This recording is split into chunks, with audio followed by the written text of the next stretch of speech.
साथियों देखो, इस प्रकार का सवाल सभी परीक्षाओं में आता है। इससे पहले अपन इसी प्रकार के सवाल के 2 वीडियो बनाए हैं। आपको पढ़ने में पहली बार पढ़ने में लगेगा कि ये और वो एक तरीके ही हैं, लेकिन इसमें चेंज है ना। मतलब वो जो पहला सवाल कराया था अपन ने, उसको कई तरीक़ों से परीक्षक पूछ सकता है, कुछ कुछ उसमें चेंज करके। अपन ने भी वो सब प्रकार के चेंज जो हो सकते हैं वो इसमें करे, है ना। इसी प्रकार के सवाल में आगे भी करेंगे अपन। पहले इसको देखते हैं ना। देखो क्या कह रहा है सवाल कि मोहन की शादी 8 वर्ष पहले हुई थी। उसकी वर्तमान उम्र उसकी शादी के समय की उम्र से 1/3 ज़्यादा है और उसकी पत्नी की उम्र उसकी उम्र की 75% है। पत्नी की उम्र शादी के 3 साल बाद क्या थी, देखते हैं। आओ देखो, शादी के समय अपन ने उसकी उम्र कितनी मानी, 1।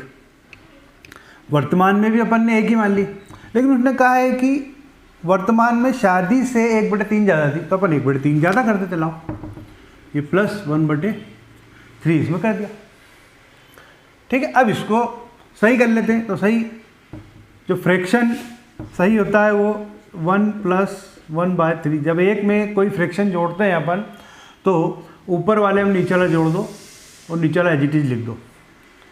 4/3 क्या कहा मैंने, ऊपर वाले में नीचे वाला जोड़ दो और नीचे वाला एज इट इज, तो ये 4/3 हो गया। तो अब नया रेशो अपने पास क्या मिला, 1 और 4/3, ठीक है।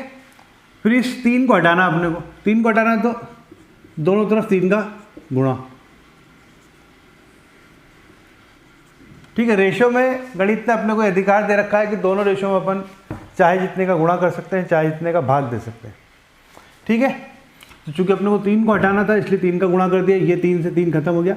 अब रेशो अपने पास नया कितना बना, 3 और 4, ठीक है। अब शादी के समय 3 और अभी वर्तमान में 4, डिफरेंस कितना, 1 के बराबर अपने पास क्या आ रहा है, 8, क्योंकि 8 वर्ष पहले हुई थी शादी। ये वर्तमान है और ये शादी, तो यहाँ से यहाँ का डिफरेंस 1 है और एक्चुअल डिफरेंस कितना, 8 साल। तो 1 के बराबर अपने पास कितना हो गया, 1 के बराबर हो गया 8, ठीक है। वर्तमान की चाहिए तो इसमें गुणा करेंगे, शादी के समय की चाहिए तो इसमें गुणा करेंगे। इसमें गुणा करा 8 का अपन ने तो 24, इसमें गुणा करा अपन ने तो 8 चौक 32, ठीक है। फिर क्या कहा उसने, ये शादी के समय आ गई है ना। उसकी पत्नी की उम्र उसकी उम्र की 75% है। पत्नी की उम्र शादी के 3 साल बाद, तो अपन पत्नी की उम्र निकाल लेते हैं, कब, शादी के समय। और उसकी कितना है, 75%, तो इसका 75% निकाल लेते हैं। तो इसका 75 कैसे निकलेगा, ये, ठीक है। ये 3 और ये 4, 4 छंग 24, 6 18, 18 शादी के समय पत्नी थी। अब कहा है कि 3 साल बाद, तो इसमें 3 जोड़ दो, 18 3 21, शादी के समय उसकी उम्र कितनी थी, 21 साल, ठीक है। समझ में आया। प्रैक्टिस के लिए एक और सवाल लेते हैं अपन। मान लेते हैं कि शादी जो है, इसको चेंज कर लेते हैं अपन, इसको समझ लो थोड़ी देर, है ना। अब इसको चेंज अपन कर रहे हैं कि 5 साल,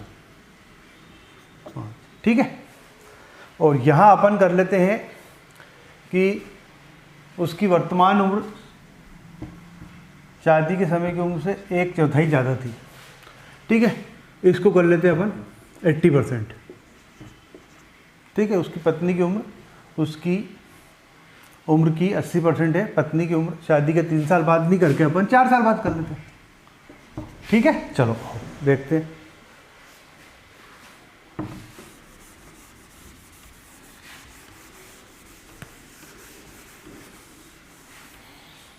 बिल्कुल सामान्य तरीका है ना ये, बिल्कुल सामान्य, किसी गणित में अपने को जाना नहीं है, सहज सामान्य सी बुद्धि लगानी है, ठीक है।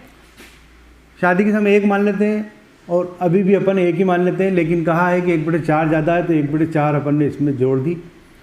तो इसको हल कर लिया, तो इसको हल करने के ये बात क्या आया, 5/4 आया, ये आपका 1 आया, तो ये 4 और 5 का रेशो बन गया, ठीक है। यहाँ तक आपको समझ में आ गया। पिछले सवाल में सब समझा दिया अपन ने। चलो, शादी के समय 4 थी और अभी 5 है। ये डिफरेंस कितना, 1, और एक्चुअल डिफरेंस कितना, 5। तो 1 के बराबर कितना हो गया, 1 के बराबर 5 हो गया, ठीक है। तो 5 चौक 20, इसमें गुणा करेंगे 5 का, इसमें गुणा करेंगे 5 का, तो ये तो हो गया 20 और ये हो गया 25, कि शादी के समय 20 साल और वर्तमान में 25 साल। अब क्या कहा, उसकी पत्नी की उम्र उसकी उम्र की कितनी 80% है, तो इसका 80% निकाल लो। इसका 80% कितना होता है, 16 साल। फिर क्या बोला, पत्नी की उम्र शादी के 4 साल बाद क्या थी, तो 4 इसमें जोड़ दो, कितना हो गया 20 साल। पत्नी 20 साल की है, कब, शादी के 4 साल बाद। ये आपसे पूछा था, ये निकाल दिया।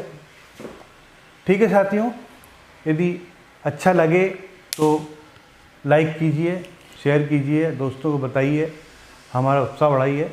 हम आगे से और अच्छे अच्छे वीडियो आपके लिए बनाएंगे। ठीक है, धन्यवाद।